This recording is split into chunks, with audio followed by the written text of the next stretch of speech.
একদিন চাঁদ আমায় জিজ্ঞেস করলো, আমার থেকেও কি সুন্দর কেউ আছে?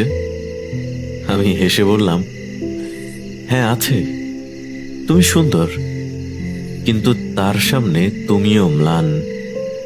চাঁদ অবাক হয়ে জিজ্ঞেস করলো, কে সে? আমি বললাম, যাকে আমি ভালোবাসি।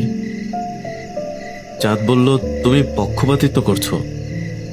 আমি বললাম, হুম, তুমি তো তাকে দেখোনি, তাই বুঝতে পারছো না। চাঁদ শোনো, তোমার আলো ধার করা, আর তার সৌন্দর্যটা নিজস্ব। তুমি থাকো আকাশে, আর সে আমার খুব কাছে, এই যে এই হৃদয়ের এখানে।